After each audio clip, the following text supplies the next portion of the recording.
Welcome to my channel.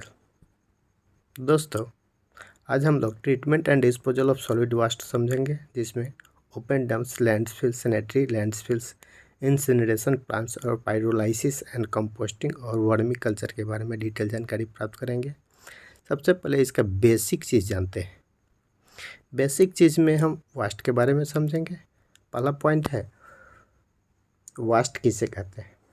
यहाँ पे आप देख पा रहे हैं कि it is defined as any materials that is not useful and does not represent any economical value to its owner, the owner being the waste generators। तो अगर कोई भी वस्तु की जिसका यूज़फुल ना हो ओनर के लिए और वह यूजलेस है इकोनॉमिकली, तो यहाँ पे हम समझेंगे कि वह वेस्ट के श्रेणी में जाता है। अगर हम इसका स्टैंडर्ड डेफिनेशन अगर समझें तो स्टैंडर्ड डेफिनेशन में सॉलिड वेस्ट मैनेजमेंट रूल, जिसे SWM 2016 का जो रूल है उससे डिफाइन किया जाता है। इसमें कहा गया है कि solid waste as a solid और सेमी सॉलिड अर्थात उसमें लिक्विड भी सम्मिलित होंगे, जो डोमेस्टिक वेस्ट हैं, सैनिटरी वेस्ट हैं, कमर्शियल वेस्ट हैं, इंडस्ट्रियल वेस्ट हैं। अब कमर्शियल इंस्टीट्यूशनल वेस्ट तो समझते हैं आप। और आगे यहाँ पे देखते हैं कैटरिंग मार्केट्स के संबंधित जो वेस्ट हैं, अदर रेसिडेंशियल जो वेस्ट हैं, स्ट्रीट स्वीपिंग्स जो है, गली में का कूड़ा कुचरा जो रहता है, वो सिल्ट जो रहता है, सिल्ट जो है रिमूवल और collective from the surface drain, जितने भी सरफेस ऑफ ड्रेन जो नाले में रहते हैं, नाले के ऊपर जितने भी वेस्ट जो रहते हैं, ये सब इन सब में इंक्लूडेड है। हॉर्टिकल्चर वेस्ट जो हुआ, जो फल फूल का जो वेस्ट हुआ, एग्रीकल्चर का वेस्ट हुआ, डेयरी वेस्ट हुआ, तो सभी तरह के वेस्ट को इसमें इंक्लूड किया गया है। As well as biomedical waste including industrial waste, biomedical waste and e waste, battery जिसमें सम्मिलित है, बड़ी बैटरी, छोटी बैटरी, जितने भी इलेक्ट्रॉनिक्स आइटम है, radioactivity waste generates in the area. तो ये सम्मिलित रूप से SWM 2016 के संदर्भ में ये सॉलिड वेस्ट को परिभाषित किया गया है। तो ये एक स्टैंडर्ड के रूप में परिभाषित किया है, जिसमें सभी जो वेस्ट है इनको इंक्लूडेड किया जाता है, जो एक ओनर के लिए यूजलेस है, अनलेस है, और ये इकोनॉमिकली इनकी वैल्यू ख़त्म हो चुकी है। तो इस तरह के चीज़ को हम लोग वेस्ट कहेंगे। यहाँ पे समझ गए। अगला है classification of waste. Classification of waste जो है, फिजिकली अगर हम देखें on the basis of physical state, तो इनको कैटेगराइज किया गया है सॉलिड, लिक्विड एंड गैस में, जिसमें अगर मुख्य रूप से MSW में, SWM में अगर देखें तो मुख्य रूप से हमको सॉलिड वेस्ट को यहाँ पे पढ़ना है। और सॉलिड वेस्ट आगे फर्दर कैटेगराइज किया गया है, जिसमें म्युनिसिपल वेस्ट जो नगर निगम के कचरा संबंधित है, हजारडस वेस्ट जो है, जो खतरनाक वेस्ट है, मेडिकल वेस्ट और रेडियो एक्टिव वेस्ट इसमें इंक्लूडेड है। तो ये सॉलिड वेस्ट के कैटेगराइज हो गए, जिसमें municipal waste, hazardous waste, medical waste और रेडियो एक्टिव वेस्ट सम्मिलित रूप से है। आगे देखते हैं म्युनिसिपल सॉलिड वेस्ट क्या है। It is defined as any waste generated by household, commercial and institutional activities and is not hazardous. अगर देखा जाए तो जो हाउसहोल्ड है, घरेलू जो वेस्ट है, घरेलू वेस्ट में जो आया, कमर्शियल वेस्ट में जो आया, इंस्टीट्यूशनल वेस्ट में जो आया, तो हम इसको देखेंगे कि यह इसको सम्मिलित रूप से अगर देखें तो म्युनिसिपल सॉलिड वेस्ट में ये इंक्लूडेड है। ठीक है, आगे देखते हैं। आगे अगर इसको हम देखें तो डिफिनेशन OECD के डिफाइन किया गया है सॉलिड वेस्ट में। एक स्टैंडर्ड डिफिनेशन है द सुपरवाइज। इसका मैनेजमेंट कैसे किया जाता है, यहाँ पे दिया गया है कि the supervised handling and of waste materials from generation at the source through the recovery process to the disposal. अर्थात एक इसका सुपरविज़न होना चाहिए। अंडर सुपरविज़न अगर देखें तो जहाँ से वास्ट जो है सोर्स होता है और रिकवरी जहाँ तक होता है, जहाँ तक डिस्पोजल होता है, यहाँ तक के जितने भी हम स्टेप बाय स्टेप देखते हैं तो वो एक स्टेप जो हुआ वास्ट मैनेजमेंट के अंतर्गत आता है। अगर प्रेजेंट सिनेरियो में देखें तो टोटल जो वास्ट जनरेटर है एनुअली अगर देखें तो वह 62 मिलियन टन है। 62 मिलियन टन है और out of 62 million ton plastic waste is 5.6 million tons, biomedical waste is 0.17 million tons और हजारडस इसमें है जो जनरेट हो रहा है वो 7.90 मिलियन टन है। वहीं ई वास्ट की अगर देखें इलेक्ट्रॉनिक वास्ट की जिसमें 15 लाख टन्स है, जिसमें 1/10 रिसाइकिल हुआ है ई वास्ट में, तो ये भी एग्ज़ाम की दृष्टि से बहुत ही महत्वपूर्ण है। अगला है कि प्रेजेंट सिनेरियो में देखें तो यहाँ कलेक्ट कितना किया जाता है 62 मिलियन टन में से 43 मिलियन टन से ही कलेक्ट हुआ। दूसरा अगर ट्रीटेड इसमें हुआ तो out of 62 million 11.9 million ton जो है वह ट्रीटेड हुआ और सब चीज़ जो रेस्ट जो बचा वो सब डंप्ड किया गया लैंडफिल में।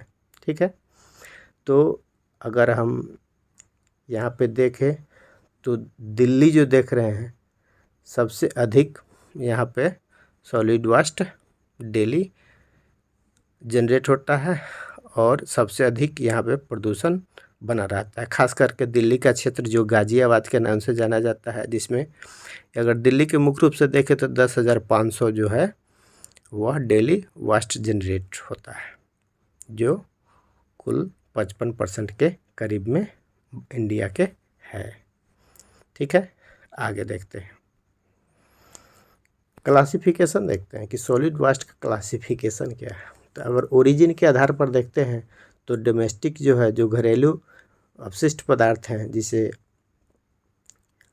और इंडस्ट्रियल वेस्ट हुए, इंडस्ट्री से निकलने वाले कूड़े कचरे, कमर्शियल हुए, कंस्ट्रक्शन हुए, घर बनाने आदि संबंधित जो भी कचरा उत्पन्न होगा, इंस्टीट्यूशनल हुआ, तो ये एक तरह से मुख्य रूप से यह ओरिजिन पर बेस है और ये इसके प्रकार है। दूसरा अगर कंटेंट्स पर देखें तो कंटेंट्स के थ्रू अगर देखें तो इनको दो क्लासिफिकेशन में किया गया है, एक है ऑर्गेनिक और दूसरा है इनऑर्गेनिक। उसमें इंक्लूडेड है glass, metals, plastic, paper, ETC। Third number पर आता है हजार्डस। पोटेंशियल के आधार पर अगर देखें तो टॉक्सिक भी है और कुछ नॉन टॉक्सिक्स हैं।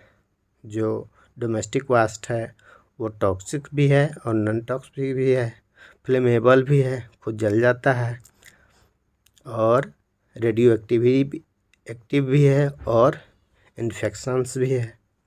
तो ये एक दृष्टि से तीनों टाइप से हम इसको क्लासिफिकेशन कर सकते हैं। अगला है origin waste and inorganic waste.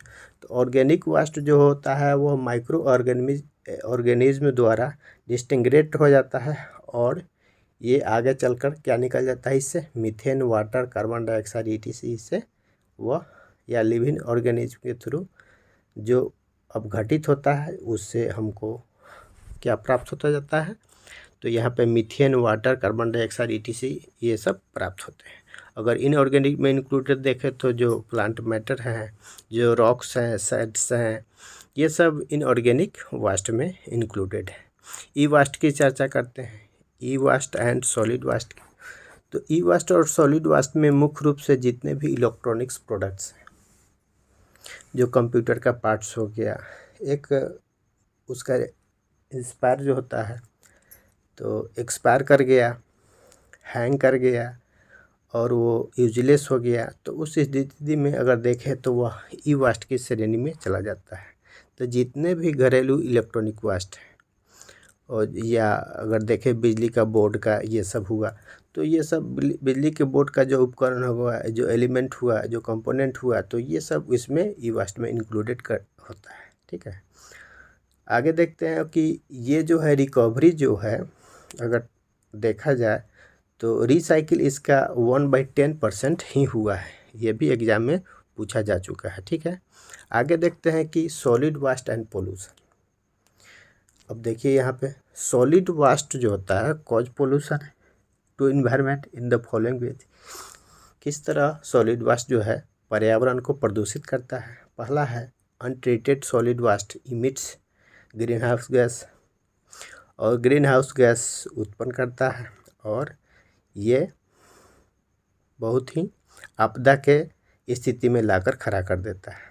अगला है अगर इसको हम जलाते हैं किसी भी तरीके से तो solid waste emits toxic fumes, अगर ये प्रदूषित हवा छोड़ती है और पार्टिकुलर जो मैटर होते हैं वो बहुत सारे वायु को प्रदूषित करते हैं, जिससे अधिक बीमारियां हमको घर कर लेती हैं।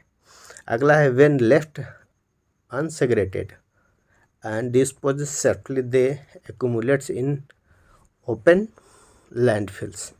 अगर देखा जाए तो अगर हम इसको सेग्रेट नहीं करते हैं, अगर कचरा एक घरेलू अगर कचरा हम निकालते हैं तो उसको सेग्रेट करना चाहिए। सेग्रेट के माध्यम से हमको उसको छटनी करना चाहिए कि ये डिकम्पोज वेस्ट हो जाएगा और ये अनडिकम्पोज वेस्ट होगा जो रिसाइकिल बिन के लिए काम करेगा। तो यहाँ पे सेग्रेशन मतलब उस कचरे को ढेर को उसको अलग अलग करना, उसके कैटेगरीज में सब डिवाइड करना। तो उसको छोड़ देंगे तो वो भी या लैंडफिल में एक्यूमुलेट कर देते हैं, जिससे हमको बहुत सारी कठिनाइयों का बहुत सारे रोगों का सामना करना पड़ता है। अगला है they contaminant ground water by leaching. अगर वह कचरा जो है उस पर बारिश हुई तो आप देखिएगा कि वहाँ पे एक कंटेमिनेंट ग्राउंड वाटर में वह धरती के मिट्टी के अंदर चले जाता है उसका पानी, और वह लीचिंग के थ्रू वह केमिकली एंड ऑर्गेनिक कंपोजिशन जो होता है वह जाकर पर्यावरण जो हमारा जो मिट्टी के अंदर जो पानी है उसको बहुत प्रदूषित करता है और वो एक तरह का बीमारी का कारण बन जाता है। अगला प्रोसेस देखें कि they pollutes water bodies by rain waters flood waters run off the when disposed careless. तो यहाँ पे हम कहीं पे भी उसको एकत्रित कर देते हैं, इधर उधर आस पड़ोस से एकत्रित कर देते हैं, जिससे वो बहुत ही हार्मफुल है और वह एक तरह का बहुत ही खतरा का कारण बन पाता है। आगे देखते हैं अगर इसका ट्रीटमेंट क्या किया जाए। Treatment and disposal of solid waste. यहाँ पे आप देखिए सबसे पहले जो ओपन डंप्स है, पहला जो ट्रीटमेंट हुआ ओपन डंप्स हुआ, वह भी कारगर सिद्ध नहीं हुआ। ओपन डंप्स में सेग्रेट भी नहीं किए, पूरे एक एरिया में हम एक्यूमुलेट कर दिए, कलेक्ट कर दिए, सेग्रेट भी नहीं किए। ओके, तो ये आप देखिए गाजीपुर क्षेत्र में बहुत सारे प्रदूषण हो रहे हैं, अधिक से अधिक एरिया में वह ओपन डैम्स एरिया है सॉलिड वेस्ट ट्रीटमेंट का। तो यहाँ पे ये कारगर इसके लिए एक अल्टरनेट निकल के आया जिसे लैंडफिल्स कहते हैं। अब ओपन एरिया में पूरे कचरे को न डालकर एक मिट्टी के अंदर डालना लैंडफिल्स कहलाता है।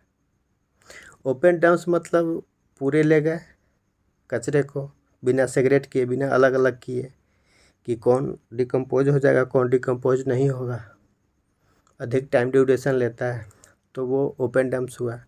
दूसरा है कि ओपन डम्प्स को से निपटने के लिए हम लोग लैंडफिल्स का इस्तेमाल किए। तो जो लैंडफिल्स है वो ओपन डम्प्स का अल्टरनेट हुआ। तो लैंडफिल्स में हम क्या किए कि जितने भी कूड़े कचरे हैं उसके ढेर को एक एक्यूमुलेट कर दिए और उस पर मिट्टी का आवरण से ढक दिए, इससे यह प्रदूषण कम फैलाएगा। ओपन डम्प्स में था कि वहाँ पे मच्छर एकत्रित हो गए, मॉस्किटो मक्खियाँ ये सब, और ये वायु में प्रदूषित होते चलेगा और इससे बीमारी बढ़ती गई, अधिक से अधिक कैंसर की प्रबल संभावना बनी रहती है। लैंडफिल्स में देखें कि इसको एक परत के रूप में इसको ढक दिया गया। ठीक है, अब इसमें क्या खामियां आई। तो खामियां ये आई कि जो भी इसका जो बारिश के दौरान देखिएगा तो लीचिंग के थ्रू पानी अंदर चली गई, तो जो पानी अंदर चली गई वो पानी यहाँ इसको प्रदूषित कर दी। इसी को हाइजीन बोलते हैं। तो इस क्षेत्र को हाइजीन बोलते हैं। तो वो वहाँ पे उसको प्रदूषित कर गई और प्रदूषण के माध्यम से वह बीमारियों का बढ़ते चला गया जल प्रदूषण के रूप में। तो ये एक तरह से ये भी कारगर सिद्ध नहीं हुआ। उसके लिए तीसरा प्रोसेस जो है वह चौथा प्रोसेस जो है इंसिनरेशन प्लांट्स किया गया, जिसमें इंसिनरेशन में क्या किया गया कि एक ऐसा उस क्षेत्र जो सैनिटरी लैंडफिल्स था उसको यहाँ पे रोक दिया गया। अब इससे अंदर पानी नहीं जा सकता है। इसके जब बारिश होगी तो इसके अंदर पानी नहीं जा सकता है। यह इंसिनरेशन प्लांट किया गया। ठीक है, आगे देखते हैं पायरोलाइसिस। पायरोलाइसिस में ये किया गया कि जितने भी वाष्प हैं उसको एब्सेंस ऑफ ऑक्सीजन की उपस्थिति में जलाया गया, जिससे हमको क्या प्राप्त हुआ? चारकोल प्राप्त हुआ, टार प्राप्त हुआ और क्या प्राप्त हुआ? इथाइल अल्कोहल, ये सब प्राप्त हुआ। वो फिर से रिसाइकिल बिन हो सकता है। 6 नंबर पर देखिए कंपोस्टिंग करने के लिए।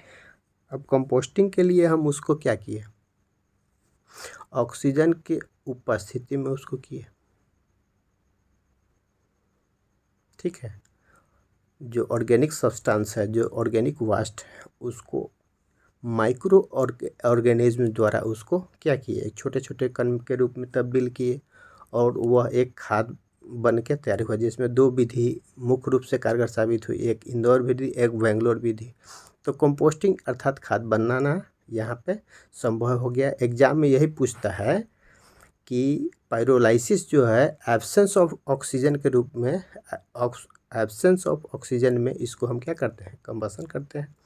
और कंपोस्टिंग में क्या करते हैं कि प्रेजेंस ऑफ ऑक्सीजन में इसको हम क्या कहते हैं?